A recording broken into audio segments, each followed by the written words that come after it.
Guys, it's Sunday morning and actually closer to afternoon, and you know, a couple days ago it was like low mid 50s. Today 85, so 30 degrees difference, go figure. Today there's a few things I want to get done. A big one is painting the underside of the hood, give it a chance to cure so I can flip it over and get the top of the hood painted and get all that chrome on there.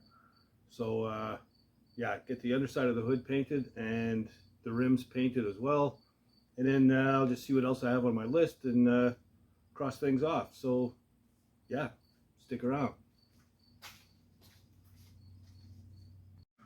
All right, so previously I've done these rims in epoxy primer, and you know, I had to body work some of the pitting and stuff that was in them, so they're ready to go into regular primer.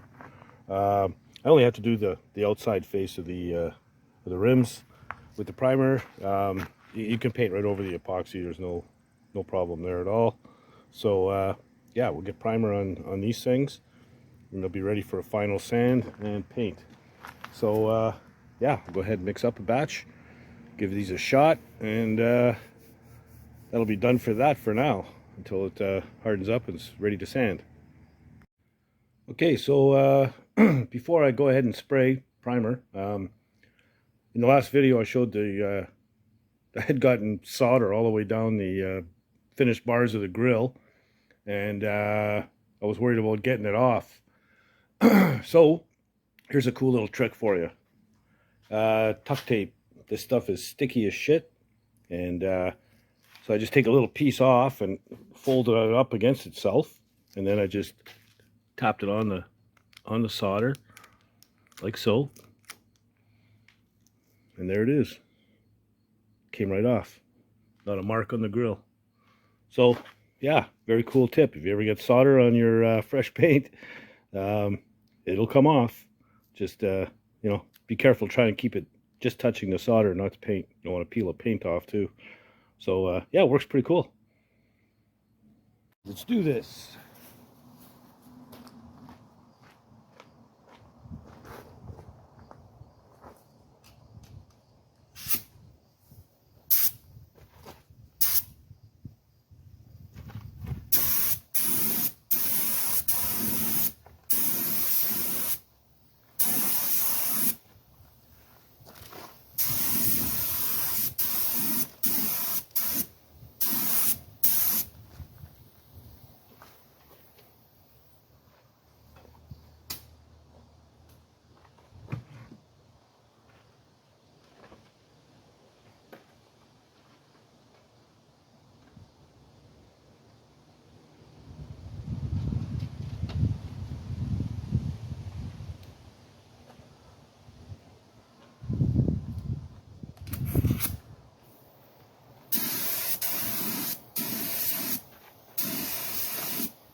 Okay, well, 2 more coats just like that, and they'll be ready for sand and paint. All right, so they're done, and they look really, really good. So yeah, when I was spraying, I looked back and I seen overspray and you know, heading towards the big door, so I shut her down. I don't want to get primer all over my truck. So anyway, it just got real dark all of a sudden. So I think I'm gonna bring these things in before it rains. And yeah, and I got a bunch of running around and crap to do. So at least now these are ready to go tomorrow for paint. And yeah, so I'll probably see you back here tomorrow. Good day. Next day. I've already wet sanded the rims, and so they're paint ready. And I also dug out the hood and got it on the sawhorses. I thought I had finished everything up underneath the hood, but I guess I just sprayed it in epoxy and put it away. So I've got a little bit of work to do, and before I can paint this thing, I'll just grab the camera and show you what's going on.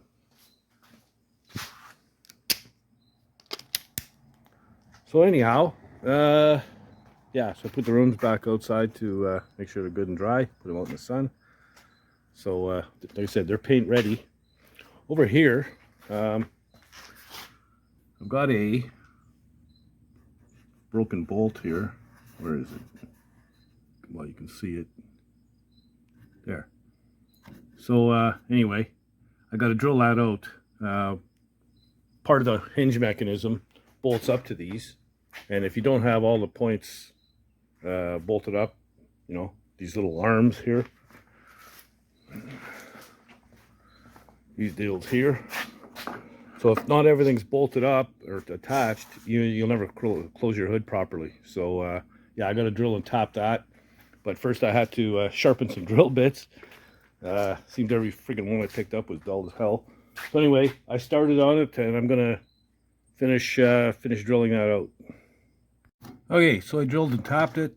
It's just I just went with a 5/16 you know, coarse thread bolt. You'll see that on these bolts here, they've got a collar on them. That collar is the exact size of the holes in those arms that I showed you on the truck. So that means when you tighten it up, you know, those arms can still, come on, get in there. Those arms can still articulate while they're riding on that collar. So for this one, all I'm going to do is I'll make up a little spacer. I've got some different sizes of very small pipe, something that this can fit into, but is the same size as the hole. So basically I'm looking at a 1/4 inch spacer, the same size as this collar. So I'll just make that up when it's time to put it together. So yeah, now there's some ugly under here, but you know, I'm not going to spend a week doing body work and everything underneath. I think as long as it's you know, tan color and shiny, it'll be good. And yeah, so I'm just gonna sand it a little bit, scuff it up, and call it ready for paint. So not too bad. I'm gonna have to cover up the truck, I guess, put some tools away, and yeah, get after it. All right, so the underside of the hood is always a problem. You know, there's gobs of goop and stuff at the braces, and there's always dirt and crap underneath. They just never come out right. You know, if you're looking for it to be mint, well, you're going to be spending a lot of time. I'm going to paint it. I just want it to be the right color. So I'm going to paint it. I'm just going to go with the base coat though, just to have it the right color. And you know, that's it. So a lot of, when you go to a cruise night or whatever and you pop the hood, people aren't looking up underneath the hood. They're looking down at the engine and shut it off. Oh, Jesus. Anyway, yeah, they're looking down at the engine, the chrome, and the mechanical bits and stuff like that. You know, nobody's looking under the bottom side of the hood. A lot of times, you know, especially on muscle cars, there's that fire blanket thingy that's on there and all that kind of stuff, insulation. So, yeah, I just want it to be the right color. That's it. So, base coat, and call it done. So that's it. Then I'll be able to flip it over tonight and get the top side ready for paint.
I think 2 coats will probably do it for that. So I'll give it another shot, and yeah, that's it. Okay, so this is all I wanted. Just clean it up, you know, have it the right color, and all uniform looking, and yeah, we'll call this done. So, you know, after supper, I can flip this over and start working on the top side of the hood. But before I do that, off camera, I also sprayed the rims with the tan color, so they're ready for clear coat. And just like the hood, I'm not going to clear coat the inside of the rims. You know, when you bolt them up to the hubs, they're going to get all banged to hell and marked up anyway. So what's the point? It's just a waste of material. So yeah, we're just going to clear coat the exterior outside of the rim. That's it. And I'll bring them in the garage after I move my hood around and set up and clear coat them after supper. I don't mind doing like paint outside if it's sunny out, because because it dries in a minute, you know, minute and a half. So you know, bugs and stuff don't really get stuck to the paint. It's not like clear coat that's wet and sticky for quite a while and super shiny and it attracts the bugs. So you know, you'd have a million of them stuck in the clear coat. So yeah, gonna bring them in the garage, clear coat them after supper, and yeah, these will be done. All right, so I just finished shooting these things in clear, and man, they came out super sweet, real nice and smooth. Not a mark on them, man. No bugs, no fruit flies or any damn thing. So, and they're almost dry to the touch. I'm touching the valve stem here, very almost dry. A little tacky, that's it. So if anything lands on it now, probably wouldn't stick anyway. Should be able to just knock it off. But yeah, you know, with the trim rings, the beauty rings, and the baby moon hubcaps, old school hot rod type wheel, I think they're going to look sweet. You know, big and little tires, bigger taller tire in the back wheel than the front, and yeah, old school hot rod style, man. Awesome. And I think, you know, with the color of the wheels, with the grill and the bumper and interior and everything, it's going to flow together real nicely. So yeah, I'm super stoked, really happy. I'm almost dying to stamp those trim rings and hubcaps on now, but I don't want you know, mark everything all to hell. So just leave it alone, Dan, leave it alone. So anyway, there we go, old school hot rod wheels done. So there you go, and as you can see, I put the hood back in the corner here. Once these wheels are dry, I can put them away and set up the sawhorses, get the hood back on and start working on the top of the hood. Get that ready for paint. You know, we got next upcoming videos. I'd like to paint the top of the hood, cut and buff it, and get all the chrome and everything on it before we get the hood back on the truck. So yeah, there's a ton of work there. And you know, I got my headlights to put in and a bunch of other stuff that I can knock off my list. But you know, painting the underside of the hood and getting the rims done are two things off the list in itself. So that's a good thing. Yeah, you know, with big and little tires, man, I think the look is going to be freaking sweet. Because you know, I'm putting in a fairly fat tire in the back, nothing crazy, but the rims are 8-inch, so I could probably get a good 10-inch tire under the fenders, you know, fill the wheel wells a little bit. So I'll see better when I have the box and the fender on the truck, and I'll mount the rims and see what I can get away with, and yeah, go from there. But that's a ways down the road. If you're watching this video and you're not subscribed yet, like most people, it seems like about 60% of my viewers are non-subscribers. Please subscribe if you like the content. You know, it doesn't hurt, costs nothing, and you'd be helping me out. Just trying to build something cool here, and you know, if I can talk you into subscribing, that's a good thing, and I truly would appreciate it. And for those of you who have subscribed, thank you. Yeah, I guess that's about it. Just gonna keep knocking things off my list, and I'm starting to see a lot of black lines on there. So yeah, we're getting things done. So you know, if you're not doing anything else, get out in the garage and build something, man. Later, guys.